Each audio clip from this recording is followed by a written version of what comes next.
Hello, Carnage Cravers, and welcome back to the Thursday Throwdown.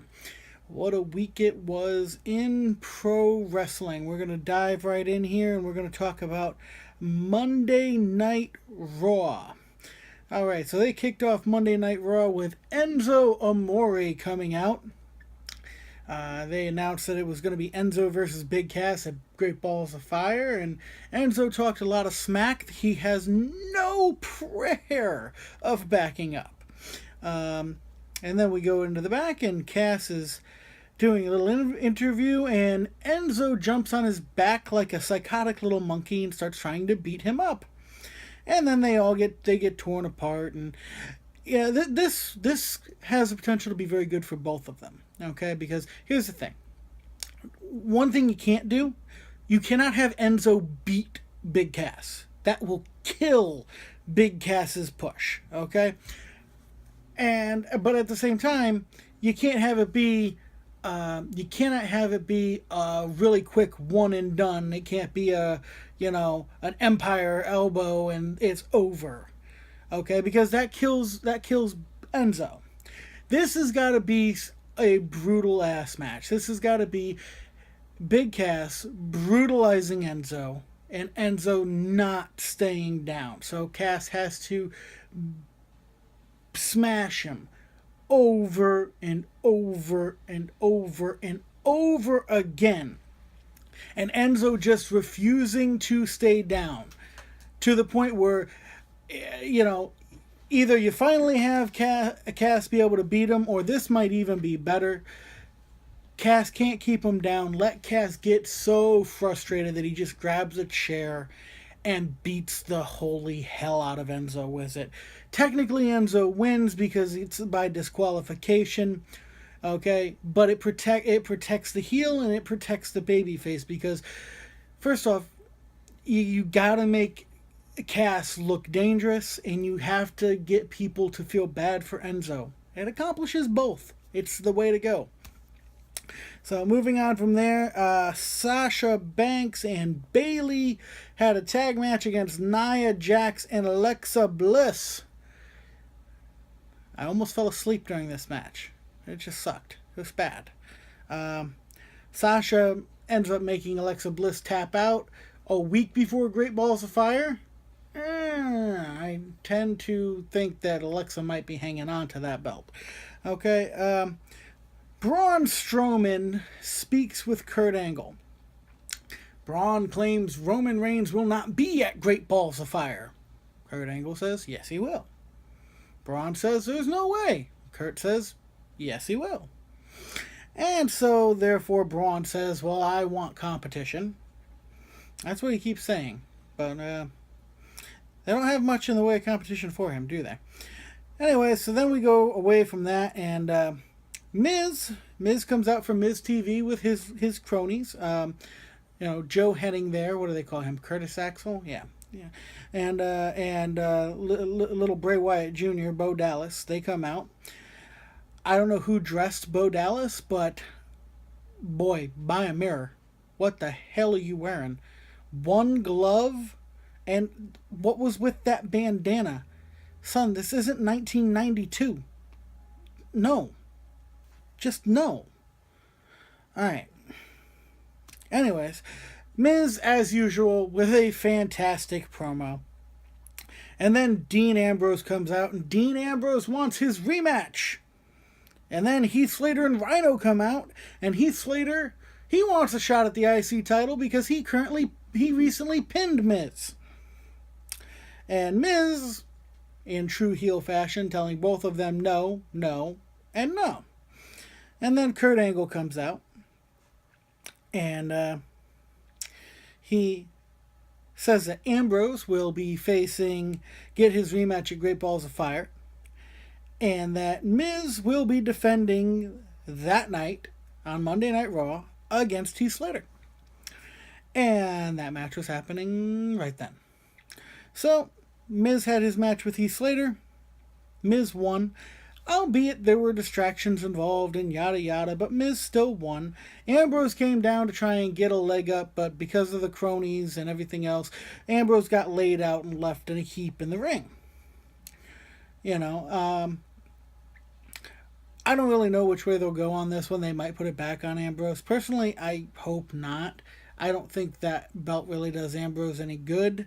If the rumors I've heard that Ambrose showed up to the Hall of Fame ceremony drunk are true, then I don't think he deserves to get a belt back so soon, because that's entirely unprofessional behavior. Of course, what do you expect from the guy who used to call himself John Moxley?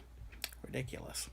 Moving on from there, Titus O'Neil backstage with Apollo Crews in a bullshit segment where Titus tries to talk Apollo into going one-on-one with Braun Strowman. Last time I checked, if you were an agent for talent, you tried not to get them killed. You want their career to have as much longevity as possible so you can keep making money off of them. Titus O'Neil knows about as much about doing good business as he knows about picking a good tag team partner. So, that being said, we move on from there. Sheamus and Cesaro went to have a talk with Kurt Angle. Cesaro wanted a match with Finn Balor. Alright. And Kurt obliged him. Okay. Said the match would be later that night. Then we went into a video segment. They had Joe and Brock, Samoa Joe and Brock Lesnar, talking to each other over via video. They had Brock apparently quarantined off in some other part of the arena, and Joe on the other side of the arena. Wanted to keep them away from each other. So, and, you know, Brock and Paul Heyman being very smug and arrogant and whatnot, and Joe letting his temper get the best of him. Joe ripped off his mic and everything else and decided he was going to go find Brock Lesnar. And find Brock Lesnar he did. And it seemed like everybody in the backstage area was there to drag Joe away. While Brock stood in the doorway saying, "Come on, Joe! Come on, you coward!" When, you know, there's nobody holding him back. It's the classic, it's just classic BS. I am very much looking forward to Joe choking Brock out at Great Balls of Fire. That's my prediction. That's the way it's going down. Brock's going to get cocky, and Joe's going to lock it in. And we're going to see Brock turn that wonderful shade of purple again.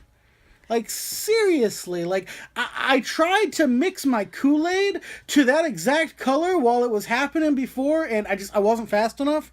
But, I mean, damn, that's a perfect purple right there. I can't wait to see that again. That was fantastic. Then we got Bray Wyatt standing in the desert speaking in riddles. Is anyone else sick and tired of Bray Wyatt speaking in riddles? No? Just me? Okay, well, anyways, then we got the Cesaro versus Finn Balor match. To make a long story short, Finn Balor won. We had the Hardys on commentary. They ended up getting involved. Elias Sampson ended up getting involved. I'm not sure about this Elias Sampson character. He's kind of annoying. What's also annoying is the fact that the Matt Hardy can't seem to decide whether or not he's going to be broken Matt Hardy or not. He just needs to make up his damn mind. You know, we could do it one way, we can do it the other, but this hybrid crap, I'm not digging it. And then an ambulance comes out. An ambulance backs up into the arena. And then Strowman comes out for his match. He cuts a decent promo, talking about Roman Reigns and Great Balls of Fire and yada yada. And then Titus comes out. He runs his mouth a little bit. Introduces Apollo Crews. Crews took the match. Crews versus Strowman. Would you care to guess who wins? Yes. Strowman wins in convincing fashion. And afterwards he lays out Titus O'Neil and he throws Cruz in the back of the ambulance. And he smacks on the back of the ambulance, and it doesn't leave. And he smacks on the back of the ambulance, and it doesn't leave. And he smacks on the back of the ambulance, and you guessed it, it doesn't leave. So he walks up to the front, and he peers in through the window. Okay, he's looking for the driver, and he doesn't see a driver, so he opens the door, and he gets punched in the mouth by Roman Reigns. And Roman then proceeds to get ragdolled and thrown around. Thrown up on the stage, Braun in pursuit. Braun and Roman ends up spearing Braun off the stage, down through all those nice tables that they set up to catch them. And then Roman pulls himself back up on the stage, and right before we faded out of Raw, Braun made his way to his feet. And so they're still playing up on the idea that neither one of these guys seems to be able to be beaten by conventional means. Which, I mean, that does kind of work for Strowman because he's a monster, but, I mean, come on. We've seen everybody beat Roman Reigns. You know, they're going to have Reigns win this match, which sucks. Okay, there's no reason in hell Roman Reigns should win this ambulance match. There's just no reason. It's ridiculous. So, we are going to move on to SmackDown now. SmackDown on July 4th opened up with John Cena coming out. Now, I have to say this. If we want to promote a good American image on American TV, maybe we shouldn't start a show on July 4th with the biggest douchebag on the planet. Just a thought. Just a thought. The pride of Massachusetts. That says a lot. Okay, so, Cena's promo just about had my eyes rolling out of their heads. Cena's still cutting promos like he's, 22 years old and full of piss and vinegar. Dude, you're 40 freaking something. I don't even know how old you are. But you're the past. You've been passed by, John. Stop embarrassing yourself. For God's sakes, you are not the marquee anymore. It's just not it. Okay, there was a time people paid to watch you fight. There was a time people paid because they wanted to see you lose. I promise you, nobody's paying to see you anymore. You were gone for months. Nobody fucking cared. Have some dignity. Pack it up and go home. To that bimbo you plan on marrying. Anyways, Rusev comes out. They have a back and forth that nobody cares about. Okay? Something having to do with a flag match. No, don't care. So, seriously, if we're going to pick somebody to represent the United States of America, then John Cena's the last person I pick. Holy crap. Then we go backstage, and AJ Styles and Chad Gable have a little talk with Daniel Bryan. They're going to have to compete against each other for their spot in the Independence Day Battle Royal. And they go out and they have their match. Best match on the card that night. Fantastic match. Holy crap.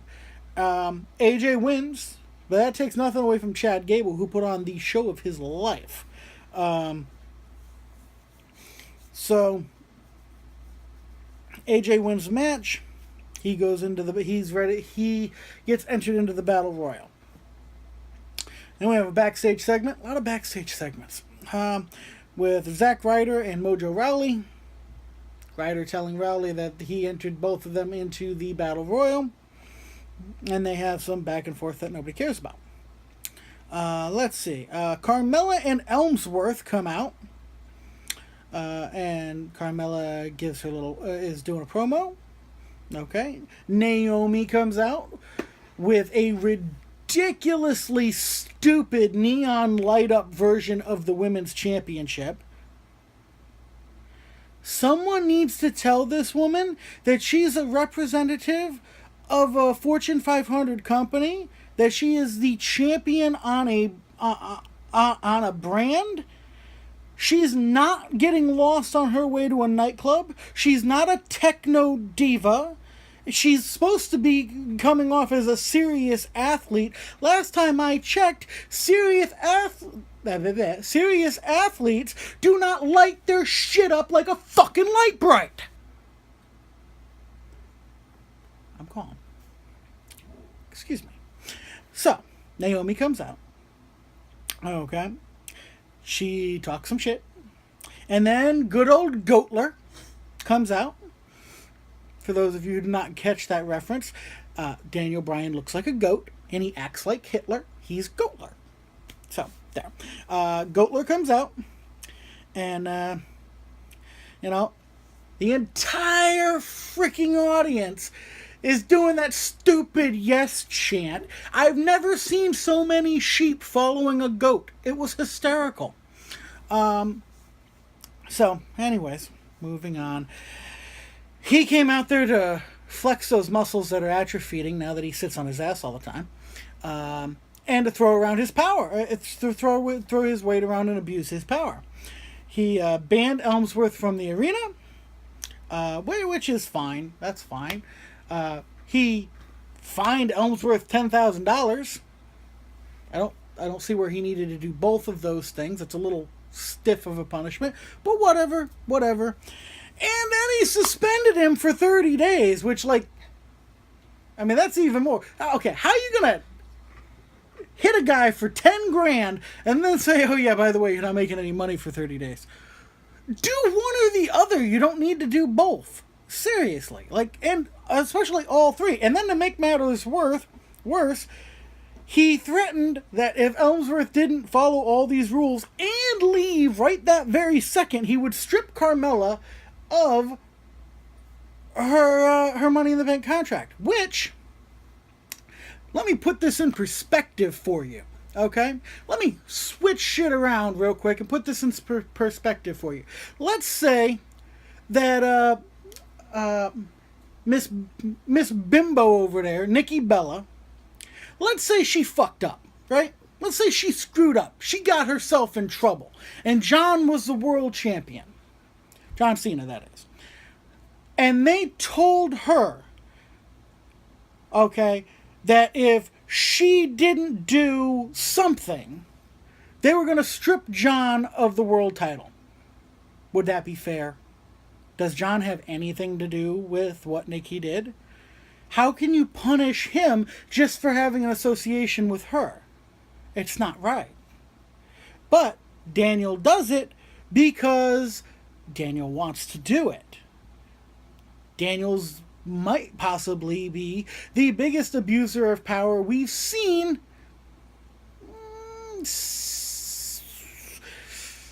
No, Stephanie was still worse. But anyways, so yeah. I hate the way Daniel Bryan runs SmackDown. It's his own personal little parade where he marches around, pretends he's still relevant, and bullies everybody around him. It's sickening. Absolutely sickening. So, yeah. An absolutely abhorrent abuse of power. So, then we move into the rematch. Lana gets a rematch for the Women's Championship because her shoulder was up. Okay, alright, Lana gets a rematch. Lana gets destroyed in 5 seconds. Okay? Locked into the submission and she taps out. I have a question for WWE Creative because I simply do not understand. You spent months putting on vignettes saying that Lana was coming. Okay? Months of vignettes. I don't know how much those vignettes cost, but they cost money to make. They cost money to air. They're taking up valuable airtime. When you do vignettes, you're telling us, hey, we're doing something with this one. Okay? The greats got vignettes. Kofi Kingston got vignettes when he was coming in. Razor Ramon got vignettes when he was coming in. Okay, Maurice got vignettes when she was coming in back in the day. Vignettes mean something. That means we're doing something with this one. All right. And then when she shows up, you have her first match being a title match? Wow. Okay. And that match was okay. But she still lost. But it's okay. She didn't have to win. But then she gets a rematch the next 2 nights later on SmackDown. She gets a rematch and she gets beat. She gets dominated and beat quickly. She gets buried. So, like, why'd you bother to give it a rematch? If you're undoing everything you did. You built her up. You wanted us to take her seriously, and then you shit on her. And then a week later, you shit on her again. Thanks. Congratulations. You just killed her entire credibility. Why'd you waste your money on vignettes again? Anyways. And then explain this shit to me. First off, after she gets beat, Lana's huddled in the corner. Looks like she's gonna cry. Alright? And out comes Tamina Snuka. And Tamina's looking down at her, telling her, come on, get up. Come on, come with me. With that family's family history, I ain't going nowhere with Tamina. I don't know about you. But no. But Lana did. So if we never see Lana again, we know what happened. On this earth, that is. Anyway, so Tamina takes Lana with her. Did I mention I hate that fucking disco title? Did I mention that? Dumbest thing I've ever seen. It's even dumber than John Cena's Spinner WWE title. It's even dumber than John Cena's Turntable United States title. It's even dumber than Zack Ryder's Internet Championship.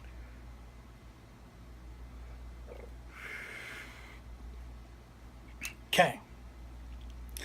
Interview with Shinsuke Nakamura. Cut short when Corbin attacks him with the briefcase. I'll watch Shinsuke fight Corbin if that's what you're trying to set up. That sounds good. Other than that, I'm not really sure why they're doing this. I mean, I like they had Corbin playing mind games with Jinder Mahal. Now they've got him sidetracked with Shinsuke, which, I mean, no disrespect intended to Shinsuke Nakamura because he's fantastic, but Corbin's Mr. Money in the Bank. He should look at Shinsuke like he's small potatoes and he should be worried about the champ. But neither here nor there. Then we moved into the rap battle. Can I just talk about what an insult that is to America to let so much of a time slot be taken up on the 4th of July episode of SmackDown with a goddamn rap battle? It's insulting. And since when do these guys have posses? Okay, 6 guys came out with the Usos. 7 guys came out with the New Day. Since when do these guys roll like that? Or you can't do this without having a bunch of idiots behind you to go, oh! Morons. New Day wins by disqualification. It all sucked, by the way. The only person who actually managed to make things rhyme well was Kofi Kingston, but his rhymes were whack. They were corny as hell. Like, it's something you would read off a kindergartner's poetry assignment. Like, it was that bad. That freaking bad. Alright. Aiden English comes out to sing and gets interrupted by Randy Orton. Again. Alright. English and Orton have a match. Orton wins. Surprise, surprise. Jinder comes out.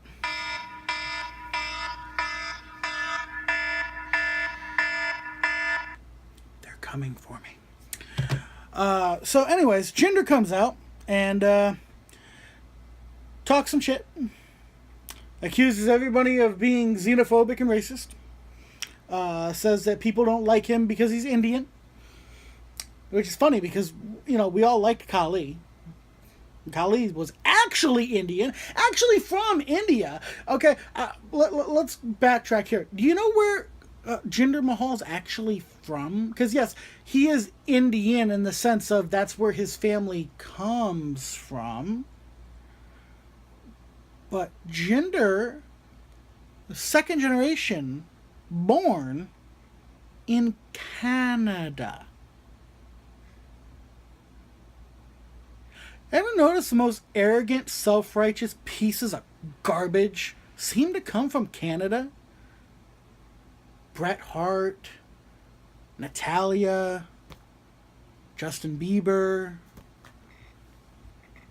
Anybody make this connection?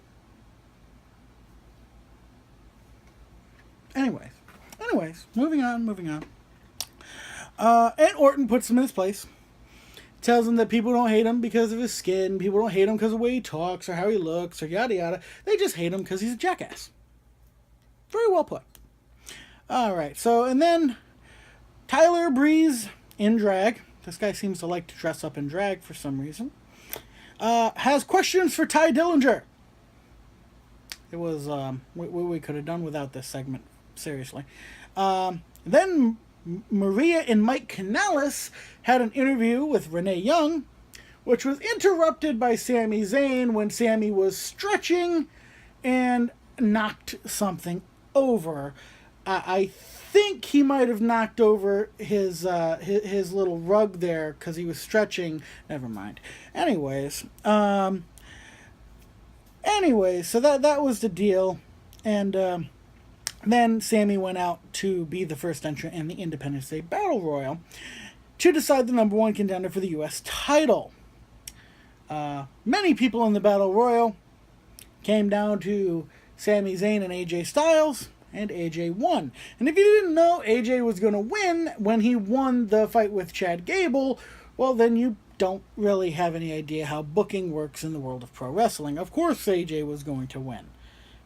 And then of course, Kevin Owens, who was at ringside, attacks AJ Styles, and AJ manages to get the better of Kevin, despite having been beaten up on quite a bit that night. And Kevin, of course, was, as fresh as a daisy. And that was how we ended SmackDown. So now we'll talk about NXT a little bit. NXT, Cassius Ohno, and how great a name is that, too? Cassius Ohno. I don't know who wrote of that one, but give him a raise.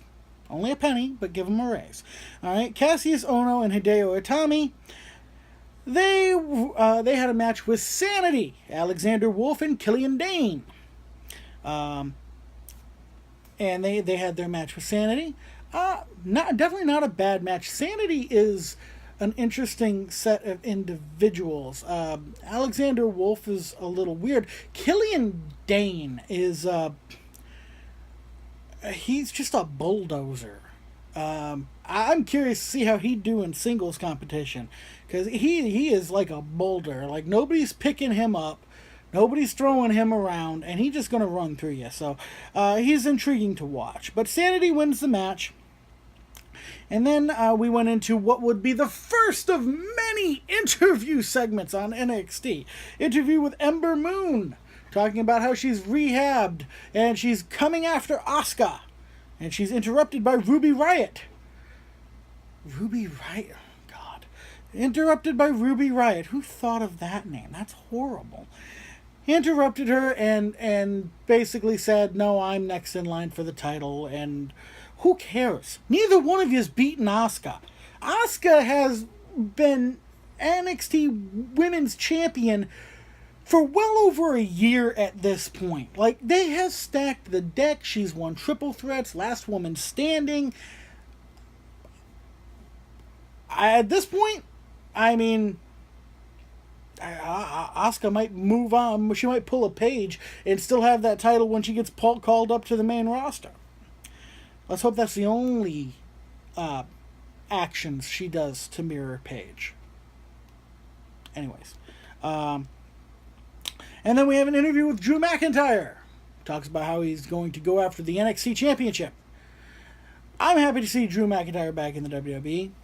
Drew was good back when he had his first run in the WWE. He got too much too soon, couldn't handle the pressure. He's older, wiser, more mature, and much better in the ring now. And, and he's coming on back, and I look forward to seeing what he does. So, and then, of course, they announced that Johnny Gargano will be returning next week, and we're going to find out how Tommaso Ciampa is going to handle that, seeing as how Ciampa turned on Gargano after they failed to win the NXT Tag Team titles at TakeOver Chicago. Tommaso Ciampa. I tell you what, I heard the name before I saw the man. I was confused when I saw the man. The name does not fit him. I was very confused. Anyways, so, and then we go into another interview segment, just interview after interview after interview. And this interview segment had Billie Kay and Peyton Royce complaining that everybody seems to have forgotten one of their birthdays. Really?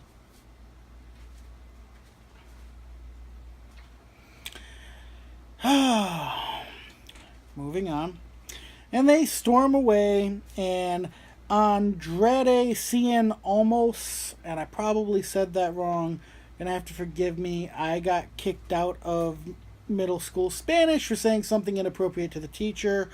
So I don't really know how to say that properly, and I definitely don't know what he and the woman were yelling at each other in Spanish. She stormed off, and he wouldn't answer the interviewer about what they were yelling about. The only word I did understand was he called her crazy.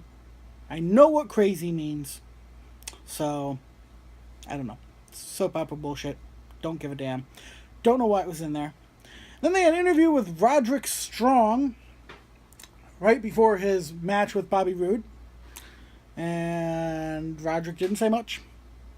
And then they interviewed Bobby Roode before he went out for his match with Roderick Strong. And anytime you give Bobby Roode a microphone, he will write you a book. And he did. And it was fantastic. Roderick Strong, and then we had Roderick Strong versus Bobby Roode for the NXT title. And we thought we had a new champion. It was back and forth, back and forth, back and forth. And Strong got a 3 count. But he didn't, because the referee noticed that Roode's foot was under the ropes, and he called it off. And then Roode managed to sneak out the win, and Bobby Roode is still NXT champion. And Roderick Strong, well, he didn't have a very good day. Yeah. So, then we'll move on. Last thing we're going to talk about is 205 Live.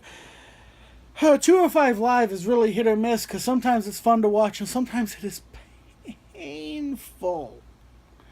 But we started off 205 Live with Titus O'Neil on the phone with Tozawa. And talking to Tozawa on the phone, stopping to talk to people in the hallway, being very, very, very, very annoying. That's the word I'm looking for. Annoying. Titus comes out and talks some shit. Talks about how Tozawa is going to beat Neville at Great Balls of Fire because of Titus Worldwide. Yeah. Neville comes out and shows footage of what happened to Apollo Crews. Tells Titus that he has no idea what he's doing as a sports manager. And, pretty much dresses down Titus and Tozawa. Tozawa, of course, was not there to defend himself. Neville would go on to beat a competitor from Puerto Rico, Lindsay.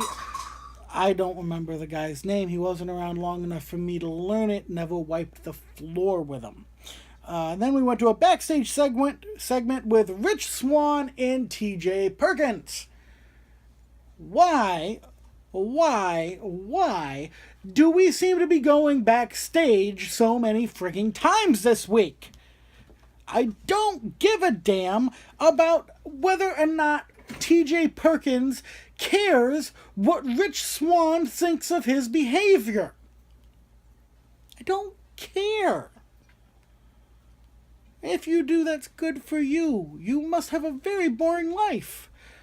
Anyways, then we went to Jack Gallagher versus Tony Nese.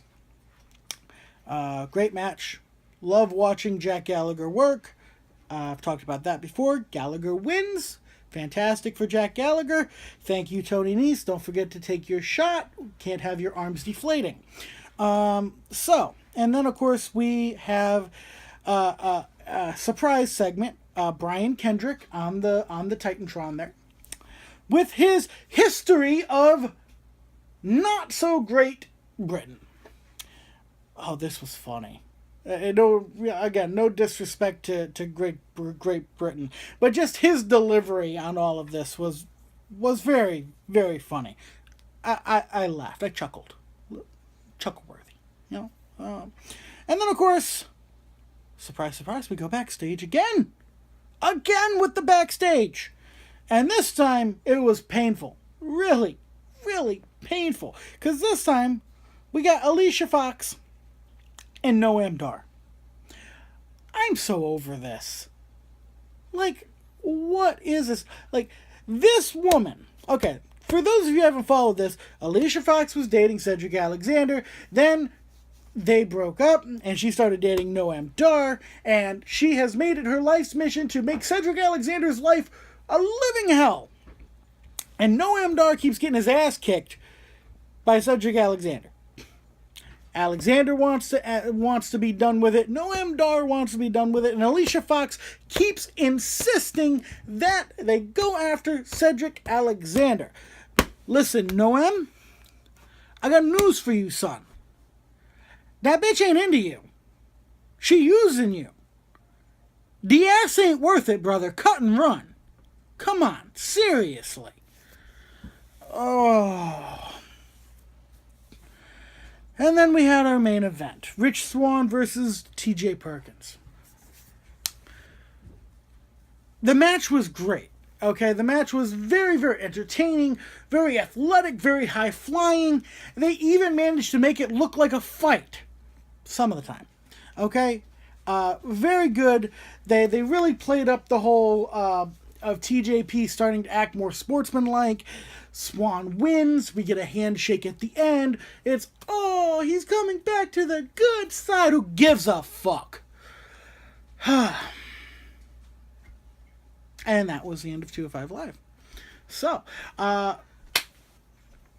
be sure to come back and check out Saturday. I should be getting out my prediction video for Great Balls of Fire. And then, of course, after the pay-per-view, I will get back to you, and we will see whether I was right, whether I was wrong. We'll see what crazy ideas Vince McMahon has pulled out of somebody else's ass, because he's all out of ideas in his own. I'm Ken Karnage. And until next time, Karnage is right around the corner.